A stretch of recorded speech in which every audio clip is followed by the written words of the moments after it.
Saludos República Dominicana, soy José Liceo Almázar y esto es Paneo Semanal por esta Sol 106.5 FM y también en YouTube, en el canal de Sol 106.5 FM y en nuestro canal Paneo Semanal, dando las gracias a Dios Todopoderoso, como siempre, por permitirnos estar aquí con ustedes una vez más y a ustedes, por supuesto, que nos hacen el honor de escucharnos y de vernos y de seguir nuestras redes sociales, Paneo Semanal, Instagram, Facebook y Twitter, saludando a mi compañero y hermano Luis José Polanco.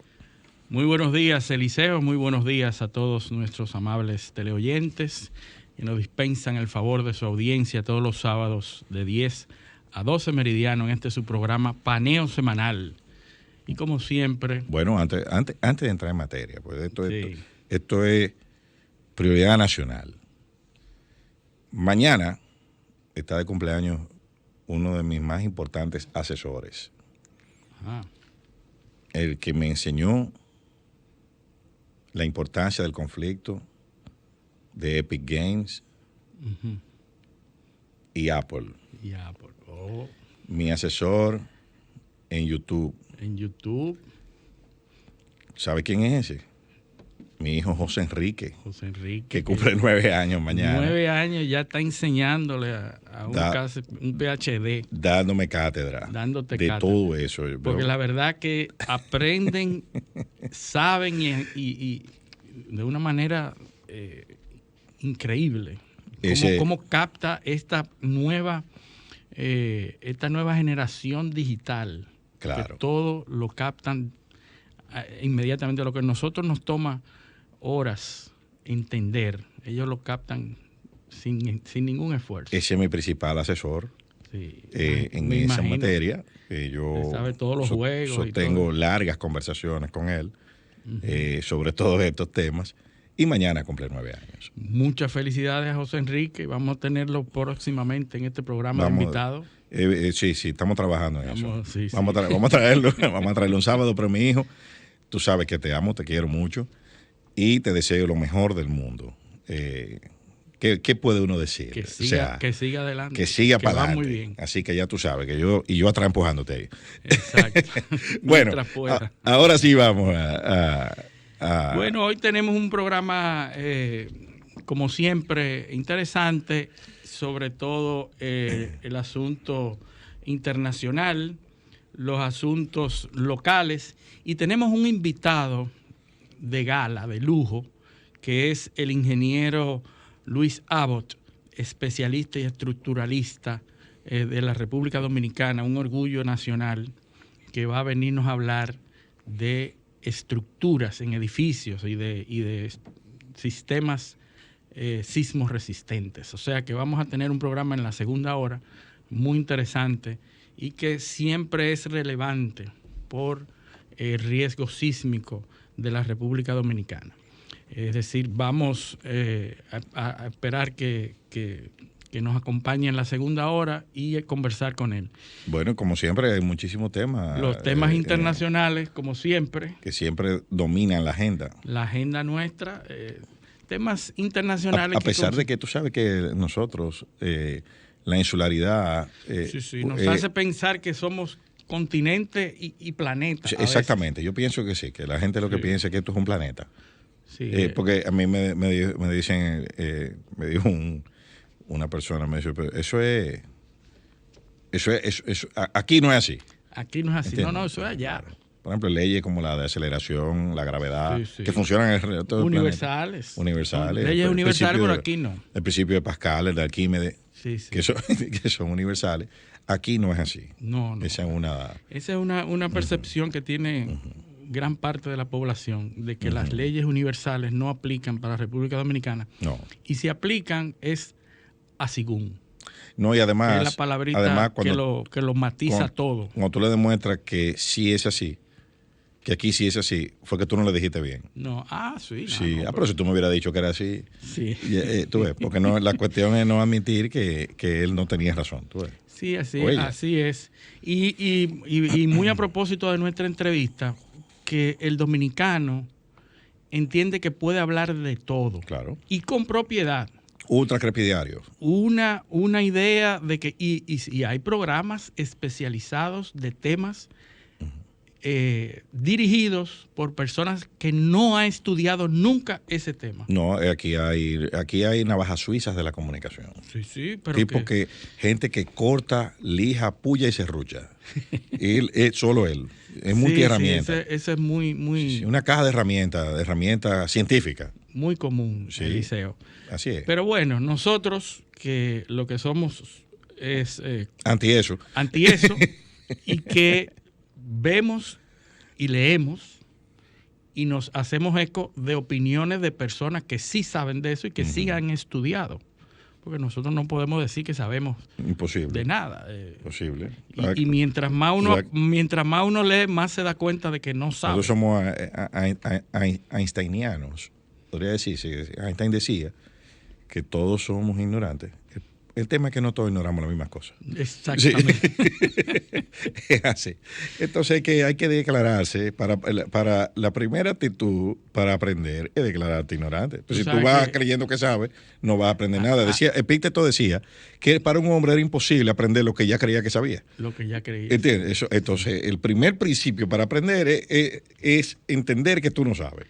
Hay una anécdota de Einstein, como tú mencionas, que mientras fue profesor, le puso a un grupo de estudiantes un examen de propiedades físicas y de todo lo que él enseñaba, física avanzada, y le pone a los estudiantes en el primer semestre un examen, y luego al final del año, en la segunda materia de eso mismo, pone el mismo examen.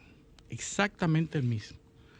Y entonces algunos de los estudiantes más despiertos dicen, profesor, pero usted puso el mismo examen. ¿Cómo es posible? Ya todo el mundo se examinó, ya usted examinó toda esa materia. Y Einstein dice, es que todo eso ha cambiado ya. Todas las teorías que están ahí ya han cambiado, ya hemos aprendido más. Así es. De manera que todo es cambiante, pero hay que seguir adelante. Tú no puedes decir que tú sabes eso sin seguir aprendiendo. Por supuesto, es así. Así es. Entonces, bueno, vámonos ahora sí vámonos de viaje. Vámonos a la cumbre por la democracia de Biden. Acaba de terminar en el día de ayer la cumbre por la democracia. Una cumbre que Biden sugirió y armó en tiempos récord, invitando a 111 países del mundo. Una cumbre que tuvo por objeto discutir y hablar sobre el autoritarismo, sobre la corrupción y sobre los derechos humanos en todo el mundo. Entonces, ¿a quiénes invitó Biden? A 111 países. Amigo de él. Que de alguna manera tenían algo que ver con la conveniencia de los Estados Unidos y su política. Si me dicen, bueno, el criterio fue el índice democrático de cada país, el índice democrático es un índice que se calcula. Hay un grupo de la revista The Economist, el grupo de inteligencia de Economist, ha elaborado un índice que evalúa las democracias de todo el mundo. Ese índice trata de medir los niveles de democracia de todos los países del mundo. Uh-huh. Es interesante porque los técnicos y los científicos todos lo tratan de medir y para todo elaboran un índice. Hay índice para todo. Uh-huh. El índice... Esa es la clave. Esa es la clave. Lo que no se mide no existe. No hay manera de mejorar. Mira, la acumulación de conocimiento es lo que determina el desarrollo de las sociedades. Sí. Y eso tú lo ves, hay ejemplos de eso por doquier en la historia. Tú ves, por ejemplo, en Europa, los más desarrollados eran donde había convergencia de ruta, que se acumulaba todo en el mundo antiguo también, los egipcios, en los puertos de Alejandría, ahí era que estaba la biblioteca, porque se copiaba todo lo que venía en los barcos, se incautaban esos materiales, se copiaban y se le devolvían. Entonces, es la acumulación de conocimiento, lo que Sí, sí. y medirlo todo. Y medirlo todo para poder mejorarlo. Entonces, este grupo de inteligencia de Economist ha elaborado este índice que ya está ampliamente utilizado de medir el índice de democracia, de niveles de democracia que tiene cada uno de los países del mundo. Hay una serie de indicadores que son los que dan... Exactamente, que son lo que dan el índice es del 0 al 10, ¿verdad? Y hay, bueno, para lo que se pregunta, República Dominicana tiene un punto 6.32, es el índice que nos han asignado. Y todos los años se mide, y además se mide el índice de cambio, es decir, si nosotros estamos en 6.32 y el año que viene estamos en 6.36, pues es un índice de cambio de 0.04. Las variaciones, hacia abajo o hacia arriba. Hacia abajo o hacia arriba. O sea, ¿somos más democráticos o menos democráticos? O menos democráticos. Según ese índice. Y yo decía que lo lógico sería pensar que esa cumbre iba a invitar a los países que demostraran tener un índice democrático aceptable y que en base a ese índice, pues, la Cumbre para la Democracia invitara. ¿Cuántos votos sacó Trump en las elecciones pasadas? Bueno, casi la mitad. 50 y pico millones de votos. El voto general, el voto mayoritario. Exactamente, 50 y pico millones de votos. ¿Tú sabías que 2/3 de esa gente cree que les robaron las elecciones? Sí, todavía. Eso lo discutimos en su momento aquí. Todavía, sí. Entonces, imagínate tú. O sea, un país donde más de 30 millones de personas creen que se robaron las elecciones. De 100 millones que votaron, hay 30 millones, uno de cada 3 prácticamente, cree que se robaron las elecciones. Entonces, ese es el principal problema de la democracia, o uno de los principales, ahí que está. Sí. No, y así como tú dices, bueno, Estados Unidos tiene en esa numeración de índices 8.58. 8.58. Hay una escala de estos índices. Por ejemplo, del 0 al 4 son regímenes autoritarios. 0 a 4. El que está dentro del 0 y el 4 son autoritarios. Del 4 al 6 son híbridos. Es decir, que hay autoritarismo y hay ciertos niveles de democracia.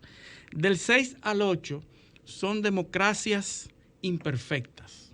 Democracias imperfectas. Por eso que nosotros estamos en el 6.32 y somos una democracia pero con imperfecciones. Claro, no. ¿Verdad? Entonces lo que tienen del 9 al 10 son democracias completas, plenas, democracias plenas. Pues decía yo que la lista de invitación de Biden no respondió necesariamente a esos índices democráticos porque, por ejemplo, invita a Duterte de Filipinas, que obviamente invita a Bolsonaro de Brasil, invita al primer ministro de la India, que hace un buen tiempo hubo un gran problema de odio racial hacia Pakistán y que fue denunciado y hay un nacionalismo rancio, etcétera. Pero es que Luis, es que esos son países que son construidos bajo una lógica de cultura occidental, me refiero a India. Sí. O sea, la India estuvo dominada por los ingleses hasta el principio del siglo XX. Así es. Ahora, que son quienes construyen ese Estado. Como está, dejan la base institucional Eran colonias. que respondía a la lógica del colono. Así es. No a los procesos endógenos del país. O sea, estamos hablando de países, entre comillas, donde se hablan cientos de dialectos, donde hay regiones de gente que son enormes territorialmente y muy distantes. Culturalmente. Que responden a realidades culturales, sitios que fueron dominados por los persas, sitios que fueron dominados por los mongoles. O sea, que tienen bases ideológicas, religiosas, donde no se dio el sincretismo al mismo nivel, étnicas totalmente diferentes. Entonces, ¿Cómo tú clasificas un país como ese con parámetros de democracia occidentales? No hay manera. No hay manera. Eso es lo que pasa. Ahora, las críticas que ha recibido Biden por esta cumbre que terminó ayer, una cumbre completamente virtual, se hizo completamente virtual, con pantallas, una producción excelente, pero virtual, con intervenciones cortas de cada uno de los países, 2 días de intervenciones, entre las cuales habían ministros norteamericanos que exponían temas específicos y que todos tuvieron su participación, incluyendo la de República Dominicana, del presidente Abinader, muy buena participación, muy conceptual, muy bien llevada. Felicitamos al presidente Abinader por esa intervención. Me uno a esa felicitación. Y correcto. La verdad que lo que le critican a esa cumbre es cuáles son los resultados, para qué se hace ese tipo de cosas. Y esas invitaciones, ¿a qué responden? Bueno, ahí hay invitaciones a países que tienen índices democráticos muy bajos, que son regímenes autoritarios que fueron invitados. Sin embargo, hay otros, por ejemplo, China, Rusia, Hungría, Nicaragua, Cuba, Bolivia, El Salvador, Honduras, Guatemala, Haití, Venezuela, no fueron invitados. Bueno, en el caso de Venezuela, fue invitado Guaidó. Todavía persiste la idea de que Guaidó es un presidente ¿quién lo eligió? Temporal. Estamos hablando de democracia. Estamos hablando de democracia, ¿pero quién lo eligió a Guaidó? Exactamente. ¿Y por cuánto tiempo? ¿Y por cuánto tiempo y bajo qué circunstancias? Claro. Entonces, Guaidó fue invitado a esa cumbre. Pero esa cumbre que invita a Arabia Saudita, que invita a países que son estratégicamente importantes para Egipto. los Estados Unidos y que no responden, porque es muy difícil, además, establecer un patrón lógico que agrupe a países democráticos para hablar de democracia y que puedan comprometerse con un ideal democrático. Muy difícil, pero mucha gente, incluyendo dentro de su propio país, critica esta cumbre, la cataloga de una cumbre funny, es como de mentira. Sí, una caricatura. Una caricatura de cumbre, pero que Biden entiende que le facilita el trabajo, le facilita la elaboración de una retórica para las decisiones que inmediatamente después se tomaron y se van a seguir tomando decisiones. Obviamente, la exclusión de China produce inmediatamente una protesta de parte de China diciendo que la democracia de China funciona mejor que la democracia de Estados Unidos, que ellos son más democráticos. Hay menos disidencia. Hay menos disidencia, pero que tienen su versión democrática. Son más democráticos porque vota más gente. Vota gente. Hay menos disidencia. Todas las decisiones se toman por consenso. Así es. Y entonces, bueno, la idea de que varios de los invitados, incluyendo líderes de Europa, mencionaron un tema que hemos hablado mucho aquí, que es la necesidad de regular el mundo virtual. La necesidad de regular el mundo virtual que actualmente está produciendo, empujando a la población al populismo, por un lado, y a la radicalización por el otro lado. Es decir, populista y por otro lado autoritarismo y radicalismo. Ellos hablan de que el mundo virtual, si no se regula, va a seguir produciendo esos fenómenos, el fenómeno populista y el fenómeno autoritario. Porque cuando no es uno, es otro. Y lo estamos viendo, lo hemos visto, que esos regímenes populistas o ultranacionalistas y autoritarios son el producto de la incidencia de esas plataformas y ese mundo virtual que nos está llevando hacia eso. Lo que sucede, Luis, es un fenómeno que hemos analizado muchas veces aquí y que por su importancia uno no puede dejar de hablar de eso. Porque sucede, entiendo yo, porque la mayoría de la gente no habla de eso. Sí, sí. ¿Qué es lo que pasa? Que nuestro sistema de creencia está sustituyendo el análisis de evidencia. Sí. Eso es el sentimiento, la posverdad, la polarización, la bulla, el discurso estridente. Sí. ¿Qué pasa? Que nosotros tenemos la capacidad de convertir cosas que no son reales en realidades, simplemente por actuar como si fueran reales. Sí. Esta es la realidad que se está la imponiendo. Profecía autocumplida. La realidad hoy en día claro. no es el hecho científico y de facto, claro. sino lo que yo crea y lo que la mayoría crea y la percepción de que nosotros tenemos de que mientras más gente cree en eso, más real se vuelve. Claro, claro. Entonces, ¿cómo tú sabes? Porque antes tú tenías una idea y dices, bueno, a lo mejor soy yo solo que creo en eso. Tú no tenías manera de evidenciar que más personas pensaban igual que tú. Tú sabes que está el experimento de Solomon. Sí. De cómo la gente cambia su... Sí, cambia, en la medida en que los peers, los que están alrededor, compañeros piensan así. Claro, y esos son experimentos antes de las redes sociales, hechos en los años 50. Sí. El teorema de Thomas, que es más viejo todavía, es un teorema de psicología, dice palabras más, palabras menos, si la gente piensa que es real, es real. Es real, sí. ¿Entiendes? Eso es, o sea, entonces, ahora, ¿qué es lo real? Bueno, lo que la gente cree, sí. Que no es lo real. Fíjate que el español, si tú te vas al diccionario de la Real Academia del Español, verdad, la palabra verdad no es lo mismo que realidad.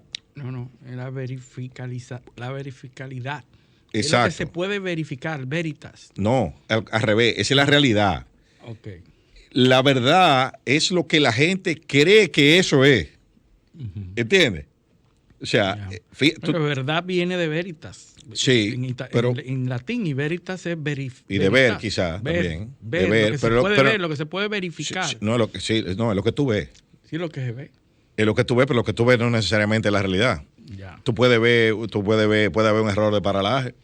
Sí. ¿Te entiendes? Porque ahí es donde ese error, lo que es un error de paralaje en física, es lo que es en el aspecto conductual un sesgo cognitivo. Sí. ¿Entiendes? Es así. Y no solamente eso, Eliseo, que nosotros estamos idealizando lo que nosotros entendemos que es la humanidad y la bondad que sale de toda humanidad y los niveles de idealización que pretendemos tener con los derechos y lo que el hombre, lo que nosotros creemos que cada uno se merece. Pero a partir de lo que entiendo yo. Sí, a partir de lo que entiendo yo, pero a que soy el que administra la virtud de la bondad y la premio y los castigos. Pero ese yo en comunidad se ha consensuado. Sí, claro. ¿Verdad? Y tú entiendes una serie de cosas. Y en la medida que el país o la comunidad y la sociedad avanza, ese consenso va cambiando junto, pero hay otras sociedades que no han llegado a eso. Exactamente. Entonces, ¿cuál es el problema? Que tú quieres imponerle el de a uno al otro. Pero si resulta, como han estudiado muchísimos psicólogos clínicos, dice, y si la realidad de la humanidad no es tan bonita como nosotros pretendemos que es, si nuestra naturaleza en realidad es egoísta, mala, vil, si esa es la realidad, ¿cómo, hacia dónde va la sociedad? No, y eso está excelente. Y también hay una cuestión. ¿Cómo es que se consiguen las conquistas sociales, económicas. O sea, vamos a ver, por ejemplo, estudiamos historia, una visión romántica a veces. Sí, casi siempre. Tú preguntas, ¿y cómo fue que se consiguieron los niveles de igualdad en los países que tienen los coeficientes de Gini más bajitos? Fue diciéndole a los ricos, a los nobles, miren, no. ustedes tienen las armas. Entreguen todo. Ustedes están de y acuerdo. Concientizándolo. Sí, ¿no? ustedes están de acuerdo con que deben entregar un poco más. No, y con que hay desigualdad, demasiada gente pobre, ustedes tienen demasiado. Entonces hubo que quitárselo. Sí. Hubo que quitárselo. O sea, una idea romántica de los héroes también, claro, que los héroes son buenos. Mira, todos. Hay una entrevista de Tomás Piketty en el periódico El País que se publicó hace como 2 semanas, donde él describe, él está presentando una de sus más recientes obras, ahí está hablando de eso. Y óyeme, Piketty dice, él compara el nivel actual, o sea, la situación actual en los países desarrollados, con el periodo prerevolucionario francés. ¿Tú estás oyendo? Sí. O sea, él dice que básicamente son las mismas condiciones. Ahora los burgueses, que eran políticos en ese momento y estaban, porque había una monarquía, él dice que ahora esos son los ricos. Sí, que operan. Cambian de nombre los grupos. Claro, que operan más o menos como operaban esos grupos. ¿Entiendes? Entonces que ahora, él dice que él mismo, que no necesariamente se vaya a producir lo mismo, porque o sea, ningún acontecimiento histórico se reproduce de la misma manera. De la misma manera, sí. Fíjate que Piketty ha trabajado mucho en ese tema.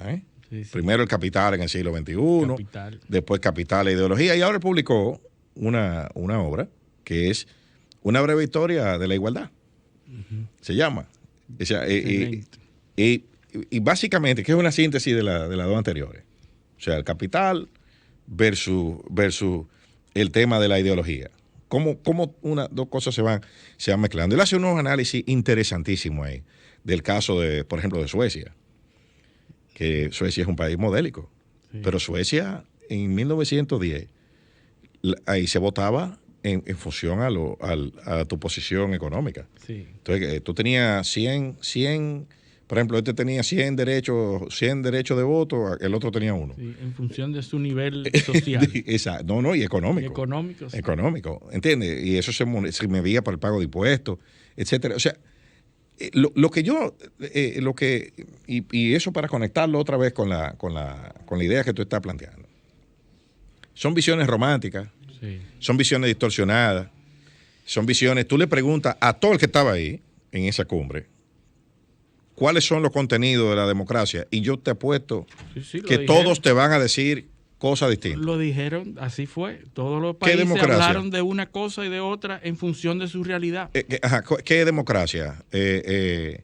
Para Filipinas, por ejemplo. Exacto. O para un americano. O para un dominicano. Sí, o para un peruano, un boliviano, un chileno. O sea, y para un suizo. Pregúntale a un suizo qué es democracia. No, que yo pueda decidir hasta si a la vaca se le pueden cortar los cuernos o no. En un plebiscito. O en un referéndum. Pero esos niveles de consulta populares, eso no. Y para ellos ese es el contenido esencial de la democracia, que lo consulten todo. Sí. No, y se torna cada vez más difícil manejarla. Además, democracia, porque mientras más democráticas, entre comillas, más difícil es manejar la disidencia. ¿Cuál es la fuente primaria del derecho internacional? O sea, la base filosófica es el poder de coacción que tú tienes, la capacidad de sancionar a los otros estados para obligarlos a cumplir un orden que imponen los otros. Sí. ¿Por qué surge el derecho internacional? ¿Sabes para qué? Para regular la guerra. Uh-huh. Para que no se pueda ir a la guerra salvo determinadas circunstancias. Sí. Ahí es que surge. Tratar de hacer más justo la relación regular, entre un país y otro. Que nos matemos, pero con reglas. Con reglas. Y por razones justificadas. No porque yo quise ir a invadir al otro. ¿Y dónde se fortalece el derecho internacional? Después de la Primera Guerra Mundial. Que hay una devastación en Europa. O sea, no, espérate, esto hay que regularlo de alguna forma. ¿Y por qué surge la segunda? Porque se violan esas reglas. Así es. ¿Entiendes? O sea, es así. Es así. Bueno, pero al final la cumbre de Biden termina sin ilusiones, sin metas cumplidas, con muchas ideas, pero le sirve a lo que hace unas horas acaba de salir la noticia de las sanciones de Estados Unidos a varios países, que por cierto no fueron los que participaron ahí. Claro, obviamente, pues nadie vaya que le den un boche. No, varios países. Bueno, China, una sanción con relación al genocidio de los uigur, ¿verdad? Recibe una sanción. Recibe una sanción Myanmar, Corea del Norte, sanciones económicas, denuncias, etcétera. La cumbre coincide con que inmediatamente después termina la cumbre, bueno, ya hace unas horas que salen las declaraciones de los Estados Unidos sancionando esos otros países por diferentes razones. En el caso de China, que lo hemos comentado mucho, el asunto de los uigur, coincide también con que en Inglaterra se acaba de sentenciar como genocidio las acciones de China contra los uigur. Y la verdad que es bastante penoso. Es un grupo que forma parte de una de las 55 minorías que tiene China. China es un territorio muy vasto y en el noroeste de la China, pues hay un territorio que se llama Xinjiang, donde se agrupan, e históricamente se han agrupado allí unas etnias musulmanas, pero no son musulmanas, son turcas. Eso es una reminiscencia de lo que era el Imperio Otomano, que se agrupaban allí cuando el Imperio Otomano tenía relaciones directamente con todas esas poblaciones chinas alrededor.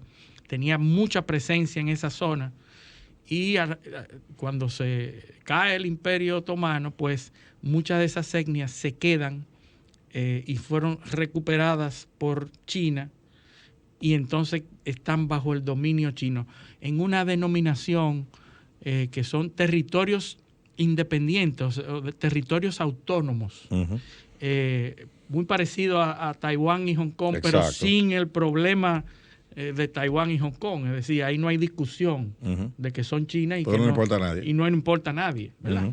Entonces, ahí no hay presencia de los siete magníficos de los Estados Unidos ni nadie de habla inglesa. Ahí están los uigur que no tienen... Por ahí no hay ningún puerto, no hay mina de nada. Intereses estratégicos. No hay nada que sacar de ahí. Entonces, los uigur se quedan ahí en ese territorio independiente, pero bajo el dominio chino, y los chinos le imponen, la verdad, que condiciones muy difíciles. Es una frontera de 80 kilómetros con Afganistán, nada más y nada menos. Ahí es que está la región donde están los uigures. Y entonces, la verdad que según se ha determinado, pues hay prácticas muy lesivas para la humanidad, como son la esterilización de poblaciones. Si te esterilizan, te dan para que no se sigan reproduciendo. Y los que están ahí, pues se ponen y los utilizan en campos de concentración, donde se dan, lo ponen a trabajo forzado. Los americanos lo fumigaban con agente naranja en la guerra de Vietnam. En Vietnam, bueno. O sea, mira, todo eso depende de quien cuente la historia, realmente. Es lo que decíamos ahorita. Sí, depende de quién la cuente. Claro, así que eso. La cumbre trajo la sanción a todos los productos que se producen en Xinjiang, en esa población. Todos los productos que vengan de ahí tienen que demostrar que no fueron hechos con mano de obra esclava, mano de obra forzada, y que cumplen con los derechos humanos. ¿Y lo que hacen los presos en Estados Unidos? Los productos de ahí, eso no. Eso no sí, porque la enmienda 13ª de la Constitución norteamericana, que prohíbe la esclavitud, hace una excepción cuando usted está condenado por crímenes. Crímenes federales, entonces usted lo pueden esclavizar. O sea, habría que buscar una certificación de todos los productos que salgan de ahí, donde no intervino la mano de un esclavo de eso, sí, con esclavitud legalizada en la Constitución. Eso es lo que tú dices, depende de quién cuente la historia. Sí, son narrativas. Bueno, yo pienso que vámonos a la primera pausa. Primera pausa y regresamos. Bueno, nos vamos a nuestra primera pausa. Esto es Paneo Semanal, no le cambien. Paneo